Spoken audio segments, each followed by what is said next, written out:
Assalamualaikum warahmatullahi wabarakatuh. Jumpa lagi dengan saya Tama dalam Ada Apa Gerangan Season 2. Bagaimana kabar kalian? Semoga selalu diberikan kesehatan dan juga rezeki yang cukup. Episode kali ini saya akan membacakan sebuah cerita kiriman dari Mas B yang berasal dari kota Malang, menceritakan pengalaman pahit hidupnya ketika bapaknya harus meninggal karena serangan santet oleh saudaranya sendiri yang diawali oleh perkara tanah. Perkara tanah ini udah sering banget ya menyebabkan orang itu santet menyantet. Baiklah, saya langsung saja bacakan seperti apa surat dari Mas B, pengalamannya ketika dulu dari tahun 2011 sampai berlanjut di tahun 2023 ya kalau nggak salah. Teman-teman, ada apa gerangan? Ceritanya mulai dari sini. Perkenalkan, saya biasa dipanggil Mas B. Cerita ini saya buat atas pengalaman yang sudah saya alami bersama almarhum bapak saya yang bernama Pak Sudi. Meskipun saya harus menulis dengan berlinang air mata karena mengingat bapak yang saat ini sudah tenang di alam sana. Kami tinggal di salah satu kabupaten yang bisa disebut kota dingin, kota bunga, ataupun kota pendidikan. Kita mulai saja. Bapak saya, Pak Sudi, adalah seorang yang saya anggap hebat. Dia seringkali dimintai tolong oleh orang kalau berurusan dengan polisi. Karena walaupun pekerjaan utama beliau adalah seorang kepala kuli bangunan, tapi beliau juga adalah seorang intel kepolisian. Sudah banyak orang yang beliau tolong, dari hal yang kecil sampai besar. Dan itu sama sekali tidak Pak Sudi pungut biaya sepeser pun. Hingga suatu ketika, di tahun 2011, Pak D saya, kakak kandung Bapak yang bernama Pak D Arya, meminta tolong Bapak untuk menangani masalah perselisihan tanah dengan tetangganya, karena tetangganya saat itu sudah mengajukan gugatan ke pihak berwajib. Tapi saat itu Bapak menolak membantu kakaknya, karena menurut pengalaman sebelumnya, Pak D Arya ini suka ingkar janji. Sebelumnya juga masalah pembebasan tanah juga. Bapak dijanjikan akan diberikan komisi 5% jika bisa membebaskan tanah sengketa dari Pak D Arya. Kala itu Bapak sampai tidak bekerja gara-gara mengurusi urusan tanah dari Pak D. Tapi begitu sudah beres, komisi yang diberikan tidak sesuai janji dan ala kadarnya. Maka dari itu, kali ini Bapak tidak mau ikut campur lagi. Tapi kali ini Pak D Arya dan istrinya, Bude Siti, sampai memohon-mohon pada Bapak supaya menolong mereka. Karena jika kalah di gugatan, maka rumah mereka juga akan kena imbasnya. Bapak pun dijanjikan sepeda motor baru, Honda Beat, kalau tanah sengketa itu nanti terjual. Bukan Bapak yang mau, tapi mereka berdua yang berjanji sendiri untuk membujuk Bapak membantunya. Bapak pun bersedia membantu. Dan akhirnya selama 1 minggu setelahnya, Bapak riwa-riwi kesana kemari, sampai tidak bekerja untuk mengurusi sengketa tanah Pak D Arya dan tetangganya. Singkat cerita, tanah itu pun sudah bebas, bahkan bertambah lebar karena Bapak berhasil memenangkan gugatan. Nah, berkaca pada kejadian dulu, tidak mau diingkari oleh kakaknya sendiri, Bapak pun mengganti surat tanah itu dengan namanya, supaya tidak bisa dijual diam-diam dan nanti Bapak tidak mendapat komisi lagi. Singkat cerita, tahun 2021, Pak D Arya menjual lahan tersebut kepada pihak pengembang dengan harga 1,2 miliar tanpa memberitahu Bapak, supaya tidak perlu memberikan komisi atas jasanya dulu. Tapi ketika akan pelunasan, Bapak mendengar kabar itu dan mendatangi pihak pembeli untuk menahan dulu, karena di surat tanah tertulis nama Bapak, jadi otomatis akan butuh tanda tangan Bapak. Bapak pun bertanya ke Pak D dan istrinya tentang tanah yang mereka jual. Tentu saja soal komisi yang pernah dijanjikan. Tapi Pak D dan istrinya malah menolak dan berlagak lupa akan jasa Bapak dulu. Padahal komisinya itu hanya sebesar 1 sepeda motor yang harganya paling 20 juta kalau diuangkan. Sedangkan penjualan tanahnya mencapai 1,2 miliar. Karena Pak D menolak memberikan komisi, Bapak pun tidak mau tanda tangan, yang membuat mereka akhirnya berselisih. Bahkan Pak D Arya sampai lapor ke Polres Kepanjen. Setelah itu setiap hari Bapak didatangi polisi. Bapak lalu pergi ke Polres untuk meluruskan permasalahan dan mendiamkan kalau memang ada polisi yang datang lagi. Setelah tidak mempan dengan polisi, Pak D menggunakan cara lain. Pak D Arya mendatangi Bapak bersama teman-temannya untuk menggertak supaya Bapak mau tanda tangan. Padahal Bapak cuma menuntut hak yang sudah dijanjikan dulu. Tapi tetap Pak D Arya tidak mau menuruti. Bapak bahkan sampai dibogem, tapi Bapak diam saja tidak membalas karena dia punya ilmu kebal. Tidak hanya pukulan, tapi juga kebal senjata tajam. Karena tidak bisa dengan cara kekerasan, Pak D Arya memutar otaknya. Dan akhirnya dia berencana menjebak Bapak dengan mengajak temannya yang bernama Juni. Pak D Arya ini mencegat Bapak di jalan dengan sepeda motornya, menggertak dan mengintimidasi Bapak supaya Bapak emosi dan memukulnya. Sedangkan Pak Juni diam-diam sudah bersiap memvideokan supaya kalau Bapak emosi dan memukul Pak D, ada bukti untuk memasukkan Bapak ke penjara. Rencananya Pak D hanya mau berdamai dengan cara Bapak tanda tangan. Tapi Bapak tahu rencana Pak D. Dia lalu mencari celah untuk menendang sepeda motor yang dinaiki oleh Pak D hingga dia jatuh dari motornya. Tanpa video tentu tidak bisa dibuktikan. Jadi ketika Pak D lapor polisi, Bapak dinyatakan tidak bersalah. Bapak juga pernah bilang ke aku, kalau misal berkelahi kita pukul bagian perut ke atas, dipastikan saat divisum nanti kita bisa dipenjara. Setelah itu Pak D Arya lapor lagi ke polisi, menuduh Bapak sudah mencuri surat tanahnya. Dan keesokan harinya, sepulang kerja, Bapak didatangi oleh polisi yang siap menangkapnya. Bapak melawan dan mengelak sudah mencurinya, karena di surat tersebut memang tertulis nama Bapak, bukan nama Pak D. Bahkan Bapak berani mengancam polisi-polisi itu kalau masih menuduh mencuri akan dilaporkan ke atasannya. Seketika nyali polisi-polisi itu ciut dan kembali ke kantornya. Bapak lalu memberi kesempatan terakhir kepada Arya, kalau mau dia tanda tangan, komisi harus diberikan. Karena Pak D Arya telah menerima uang penjualan tanah sebesar 700 juta, tinggal 500 juta sisanya. Padahal Bapak itu kalau sama orang lain dengan harga yang sama, komisinya bisa sampai 70 juta. Tapi lagi-lagi Pak D Arya dan Bude Siti tidak mau memberikan komisi. Kata Bude, lawang itu tanah mereka kok Bapak minta komisi. Sebenarnya Pak D sudah mau memberikan komisi ke Bapak, tapi dilarang oleh Bude Siti. Malah Pak D akhirnya melaporkan lagi ke kantor polisi.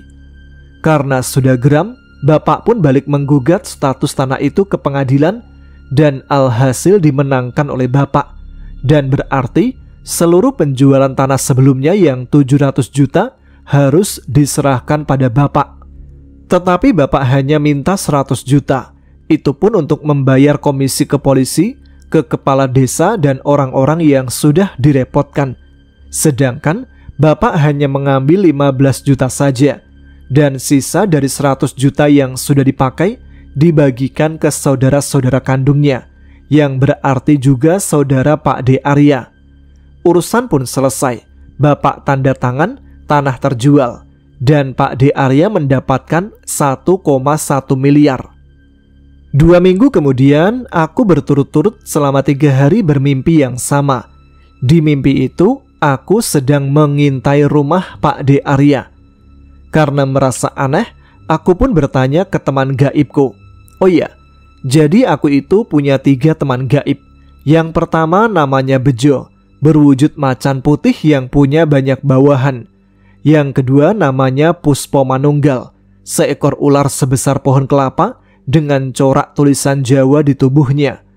Dan yang ketiga Tunggul Ametung, katanya raja pendahulu di Candi Kidal. Ketika aku tanyain, kenapa kok aku sering diperlihatkan rumah Pak Arya, Mbah Puspo sama Mbah Bejo bilang padaku supaya menunggu. Katanya akan ada kejadian di rumah dalam beberapa hari ini yang menurut mereka Pak D. Arya telah mengumpulkan beberapa dukun untuk menyerang Bapak. Sebenarnya aku pengen cerita hal ini pada Bapak, tapi nggak jadi karena keluargaku nggak percaya hal begituan. Bahkan aku sempat diancam kalau bahas hal begituan tidak akan diaku anak lagi. Karena memang dari kecil aku itu bisa berkomunikasi dengan makhluk halus, dan karena itu juga aku sempat dikucilkan. Bahkan aku melakukan wiritan mandiri untuk menutup mata batinku, tapi tetap terbuka sampai sekarang. Karena aku nggak bisa cerita ke Bapak, jadi aku memutuskan diam saja sambil menunggu ada kejadian apa. Dan benar saja, setelah seminggu ada sosok putih terbang ke genteng rumah dan terdengar suara pasir yang ditaburkan di atas genteng. Kemudian aku baca-baca doa yang membuat sukmaku bisa lepas dari raga, lalu ke atas genteng untuk melihat apa yang ditaburkan, yang ternyata adalah tanah kuburan. Aku ambil tanah itu dan menggenggamnya. Anehnya ketika aku bangun pun aku masih menggenggam tanah itu. Besoknya ketika keluarga kumpul, aku perlihatkan tanah tersebut. Pak, Bu, ini tanah kuburan yang ditabur orang di atas genteng kita. Tahu dari mana kalau itu tanah kuburan? Ya tahu aja, dan aku tahu siapa yang berbuat. Tapi masku yang nomor 2 bilang, alah, itu paling kamu gak cuci kaki tangan setelah dari sawah. Dan Bapak malah percaya ucapan masku, karena di kasurku memang ada banyak tanah. Tapi ketika aku suruh mereka cium, memang benar tanah ini ada aroma bunga kuburan.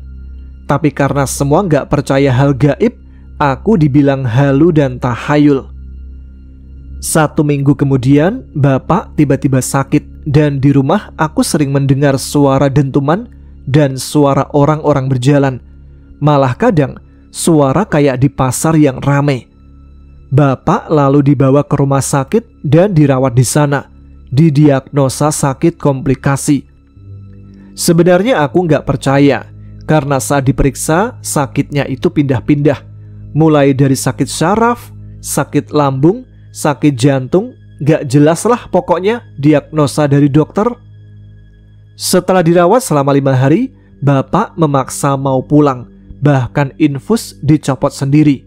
Akhirnya dokter pun mengizinkan dan dirawat jalan saja. Bapak bilang kalau Bapak dirawat, dia nggak bisa kerja, karena laki-laki itu nggak ada harga dirinya kalau nggak kerja.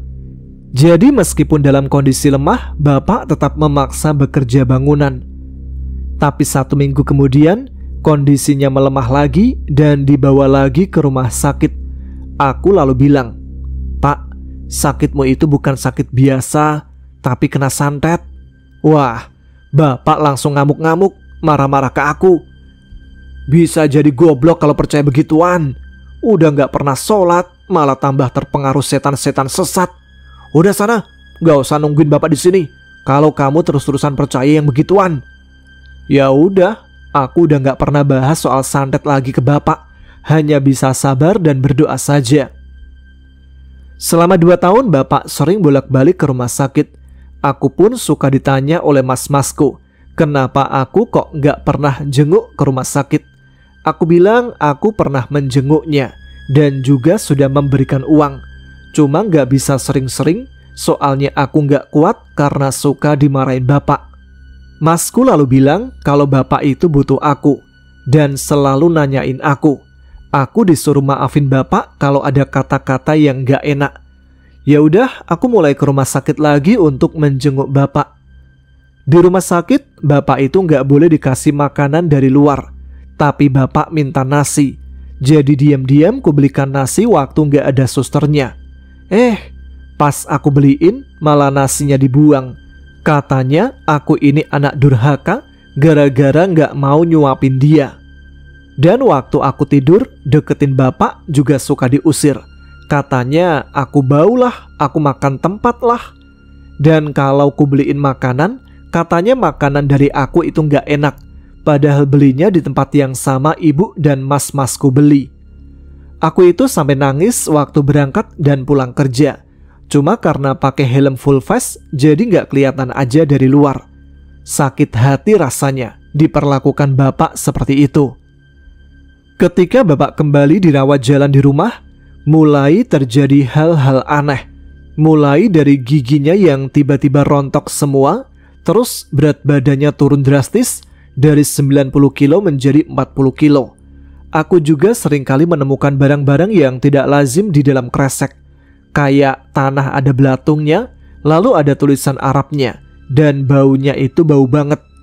Lalu air kamar mandi itu rasanya kayak besi, dan kalau dibuat mandi gatal-gatal.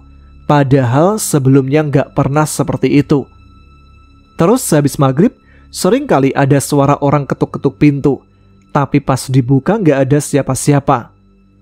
Setiap jam 12 malam, kalau aku belum tidur, suka mendengar suara-suara aneh. Misalnya kayak ada suara ledakan, ada suara gelas pecah, ada suara hembusan nafas berat. Hingga suatu ketika waktu aku pulang kerja, tiba-tiba bapak minta rokok dan uang. Karena aku hari itu gajian, ya udah aku kasih dia. Sisanya ku kasih ke ibu dan ku sisihkan untuk keperluan di kos. Dan anehnya, setiap aku pulang ke rumah, bapak itu terlihat sehat dan bisa bangun, walaupun suka ngeluh sakit dan minta dipijit. Setiap aku pulang ke rumah, selalu saja ada suara orang kabur lewat pintu belakang. Bapak juga suka ngamuk kalau aku di rumah. Ketika dikasih makan sama ibu, dia bilang makanannya nggak enak lah. Terus piring dibanting sama dia. Padahal waktu ku cicipin, enak-enak aja masakannya. Malah parahnya, ibu sampai dituduh selingkuh yang akhirnya nggak pernah terbukti. Nggak tahu kenapa, bapak itu jadi pemarah. Apalagi sama aku. Puas banget aku dimarah-marahin sama dia. Dibilang goblok lah, anak durhaka lah. Padahal aku perhatian sama bapak. Sampai akhirnya aku nggak pulang ke rumah selama 2 bulan. Sudah muak aku dengan kondisi di rumah. Lalu kakak pertamaku nyamperin ke tempat kerja dan bilangin aku supaya maafin bapak. Dia juga cerita kalau bapak sekarang suka kabur dari rumah. Bahkan pengen ngilangin nyawa sendiri. Bapak juga suka kasar sama ibu. Suka mukul yang sebabnya itu cuma karena dia bilang masakan ibu nggak enak. Minta makanan ini itu tapi nggak pernah dimakan. Jadi ibu sekarang sudah tidak terlalu peduli sama bapak. Melihat kondisi itu, aku pulang lagi ke rumah. Pengen lihat kondisi bapak. Tapi baru sampai rumah, malah langsung dimarahi lagi. Rumahmu tuh di mana? Kok baru pulang? Udah tahu orang tua sakit malah ditinggal. Gitu katanya. Udah nggak tak ladenin lah. Aku pijitin dia, tapi ditepis tanganku. Aku tahu ini sudah bukan bapak yang dulu. Besoknya bapak masuk rumah sakit lagi. Dan tiba-tiba Pak D. Arya dan teman-temannya datang menjenguk. Aku tahu tujuan mereka menjenguk cuma mau lihat apakah santet yang dikirim itu sudah bekerja atau belum. Lama-kelamaan bapak ngomong sendiri ke aku kalau dia tahu siapa yang sudah nyantet dia. Padahal sebelumnya aku kasih tahu kalau ada yang nyantet, dia malah nggak percaya. Jadi yang aku tahu, Pak D. Arya ini kerjasama dengan Pak Juni, Pak Jo, dan Pak Mo. Pak Juni ini dulunya yang pernah berselisih dengan Pak D. Arya soal tanah yang berhasil dimenangkan oleh bapak. Nggak tahu kenapa, sekarang malah kerjasama menumbangkan bapak. Sedangkan Pak Jo itu bantuin Pak D. Arya karena Pak D itu punya hutang 80 juta ke Pak Jo dan janjinya akan dilunasi dan ditambahi kalau mau bantuin dia. Sementara Pak Mo memang orang dekat Pak D dalam urusan perdukunan. Dialah yang mencari dan mengumpulkan dukun untuk menyantet bapak. Nah, kembali ke rumahku. Rumahku itu sering banget didatangi pocong, banaspati, manusia kera, dan lain-lain yang aneh-aneh. Ketika aku nggak di rumah, aku suka dapat gambaran kalau bapak itu diserang sama setan. Entah itu diinjak-injak, ditusuk-tusuk, pokoknya disiksa secara rohani. Dan ketika aku telepon ibu, memang benar bapak sedang kesakitan. Bahkan pacarku sendiri ku minta jadi saksi. Jadi setiap jam 12 malam aku telepon dia, dan ku suruh jangan dimatikan teleponnya supaya dia bisa mendengar suara-suara aneh yang ada di rumah. Kayak genteng seng rumah ada yang mukul, lalu suara ramai orang kayak pasar, dan suara ledakan, serta lain-lain. Sampai lama-lama bapak dan ibu menyaksikan sendiri sosok-sosok banaspati, pocong, kuntilanak berdatangan ke rumah. Disitulah mereka mulai percaya kalau ada yang gak beres di rumah. Bapak lalu bilang ke kakak keduaku supaya mencari bantuan untuk menghilangkan gangguan, walaupun tetap saja ada. Hal kayak gitu-gitu terjadi sampai 2 tahun lamanya. Bahkan gara-gara hal itu juga rencana melamar pacarku jadi kacau. Aku dipojokkan, katanya nggak tahu kondisi dan lain-lain. Disitulah aku mulai capek, pasrah, dan berdoa pada Allah untuk mengembalikan ilmuku yang dulu aku tutup. Aku itu sudah jarang pulang ke rumah, karena setiap kali aku pulang ke rumah, bapak itu emosinya naik dan sakitnya kambuh lagi. Jadi aku cuma kirim uang lewat kakakku. Sakit sih sebenarnya hatiku. Pulang masalah, nggak pulang juga masalah. Satu-satunya yang bisa ngerti kondisiku cuma pacarku. Karena dia juga, aku mulai rajin sholat dan berdoa supaya mata batinku dibuka lagi untuk membantu bapak. Sampai aku dapat kabar dari kakak kalau bapak itu sering gak sadar. Jadi aku disuruh pulang. Besoknya aku memutuskan untuk pulang. Tapi malam harinya aku mimpi kalau aku nikah tapi gak ada bapak. Ku cari-cari kemana-mana tetap gak ada dia. Sampai akhirnya ada saudara yang bilang, "Le, sabar yo, bapakmu udah gak ada." Teman satu kosku sampai bangunin aku gara-gara aku ngelindur. "Bapak mana? Bapak mana? Sampean janji dampingi aku sampai gendong cucu loh pak." Begitu ngelindurnya. Wah, aku nulis ini sampai pengen nangis. Besoknya aku gak jadi pulang. Aku puasa mutih 3 hari, lalu lanjut puasa pati geni atau ngebleng. Sampai aku izin kerja supaya bisa fokus tirakat. Malam itu dengan izin Allah, aku bisa raga sukma.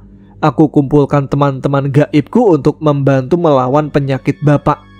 Aku bilang, bawa aku ke tempat musuh-musuh bapak. Dan ternyata, aku dibawa ke tempat Pak Jo. Dia punya banyak pengawal, tapi teman-temanku bisa mengalahkan pengawalnya. Sampai aku berhadapan langsung dengan Pak Jo yang ternyata punya ilmu yang cukup merepotkan. Dalam keadaan sama-sama meraga sukma, dia memegang golok dan larinya cepat sekali seperti angin. Pusing aku, sampai ada bisikan untuk memakai ilmu paku bumi. Aku menunggu Pak Jo menapak tanah, baru ku injakkan kakiku 3 kali. Dan seketika Pak Jo langsung tidak bisa kemana-mana. Lalu kurapalkan ajian untuk memanggil keris empu gandring. Dan seketika langit menghitam, petir menyambar-nyambar. Tapi sebelum selesai, Mbah Tunggul Ametung memberitahuku kalau aku memanggil keris itu, maka harus ada korban.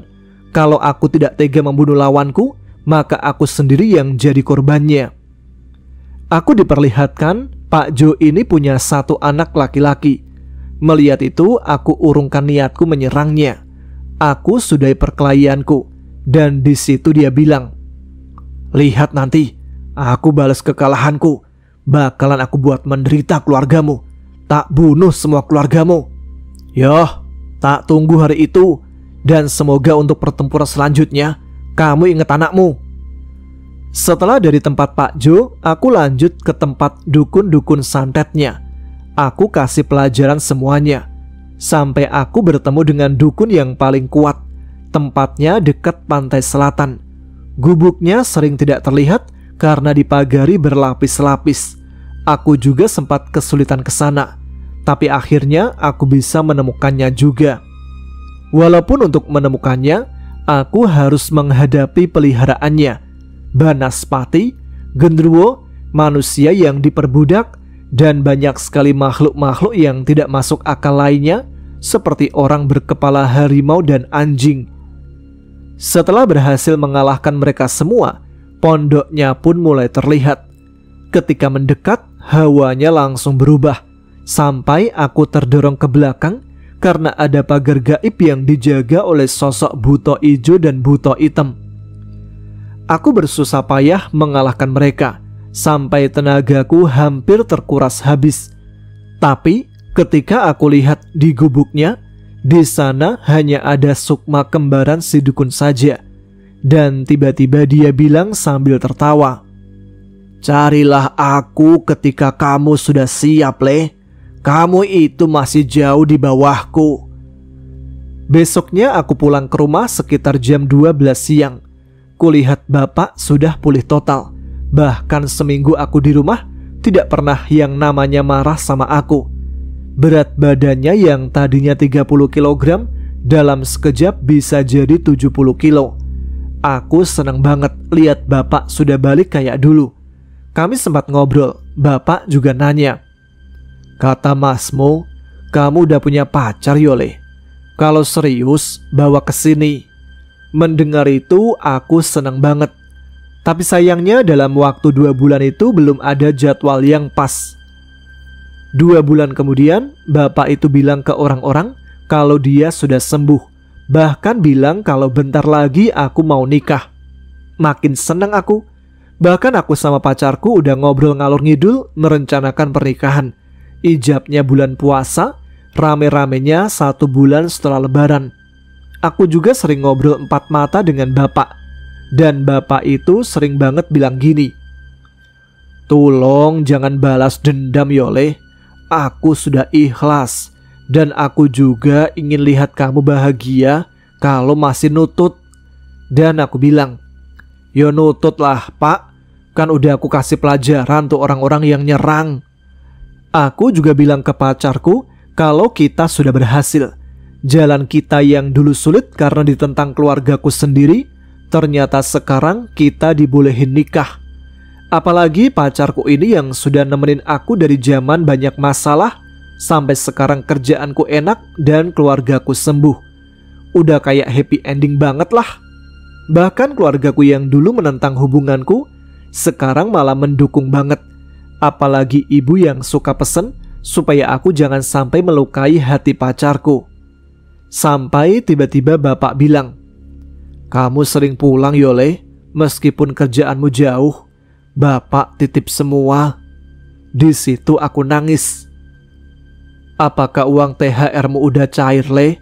Jangan lupa sisihkan uangmu buat nikah. Tinggal 1 tahun lagi loh. Habis hari raya, lebih cepat diikat lebih baik. Aku kalau sempat, aku jujur pengen lihat kamu mentas, Le. Sampai punya anak. Tapi kalau masih diridhoi sama Allah." Malamnya aku makan bareng sama bapak sampai rebutan manggis dan ketawa-ketawa ngetawain bapak yang sudah gak ada giginya. Sekitar jam 1 THR ku cair. Aku ke ATM untuk tarik tunai sekalian beli sosis dan kopi buat bapak karena saking senengnya. Tapi gak tahu kenapa kok perasaanku kayak hampa. Sampai di depan rumah aku kaget. Kok ada banyak orang? Apa bapak sakit lagi? Ketika aku masukin motor, orang-orang bilang, "Jangan dimasukin motornya, biar gak menghalangi orang lewat." Aku bilang, "Biarinlah, orang gak ada acara apa-apa." Terus orang itu bilang, kalau bapak sudah meninggal. Aku sempat gak percaya. Lawang tadi baik-baik aja dan bercanda-canda. Tapi kenyataannya memang bapak sudah meninggal. Kayak gak nyangka gitu. Padahal udah sehat dan hubungan kami itu udah baik lagi. 5 hari setelah meninggal, aku dapat penglihatan. Bapak sedang minum kopi dengan Pak Jo. Dan Pak Jo memasukkan sesuatu ke kopinya bapak. Besoknya aku puasa. Dan pas puasa itu, Secara tidak sadar aku selalu bilang, "Kopi, kopi, kopi." Ibu sampai tanya, "Kamu ngapain sih? Dari tadi kok kopa kopi, kopa kopi." Aku hanya bilang, "Bapak meninggal karena minum kopi, Bu." Tapi ibu gak percaya dan bilang, "Jangan main fitnah orang." Ibu malah cerita kalau Pak Jo itu suka bantu bapak, bahkan sampai bapak gak ada. Tapi ibu baru ingat kalau keluarganya Pak Jo sempat kasih kopi bubuk ke bapak yang katanya buat obat. Saat cerita itu, ibu baru ingat kalau sebelum meninggal, bapak itu sempat mampir ke rumah Pak Jo untuk minum kopi. Kalau memang iya Pak Jo pelakunya, ada masalah apa dengan bapak?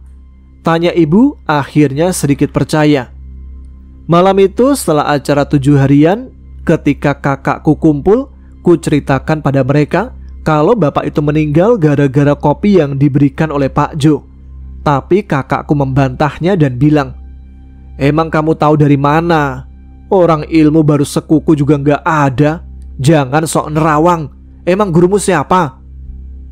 "Mas itu nggak ngebantu bapak malah bilang gitu," jawabku. "Kamu itu dari sakit sampai sekarang, emang siapa yang peduli ke bapak? Bapak loh kalau butuh uang, meskipun aku cuma punya 50.000 loh, tak kasih semua. Tak bela-belain cari pengobatan. Kamu aja yang gak peduli." Mendengar omongan itu, aku jadi terpancing. "Maaf ya mas, aku tiap bulan itu selalu kasih uang walau gak ke rumah sakit. Siapa yang penuhi kebutuhan ibu dan bapak kalau bukan aku? Aku itu gak pernah bilang-bilang ke kalian. Aku itu dari kecil gini salah gitu salah. Uang THR ku loh yang tadinya buat lamaran tak habisin buat 7 harian bapak. Jangan sampean ngerasa paling peduli, terus aku karena sibuk kerja dianggap gak peduli." Akhirnya perdebatan kami dilerai oleh ibu karena sudah sangat memanas. Kalau nggak ada ibu udah gelut itu. Setelah itu selama 3 minggu aku sakit-sakitan, tapi tetap maksa buat kerja. Kondisi kerjaanku juga akhirnya terdampak buruk. Ditambah pacarku dikeluarkan dari kerjaannya karena fokus ngurus aku dan keluargaku. Dia harus bolak-balik dari Pasuruan ke Malang sampai 100 hari meninggalnya bapak. Jadi kami berdua sama-sama terpuruk. Sampai suatu ketika, buah kesabaran kami, atau juga mungkin doa dari orang tua, aku dapat kenaikan pangkat walaupun diharuskan pindah ke toko baru. Oh iya, aku kerja di sebuah toko retail yang terkenal di Indonesia.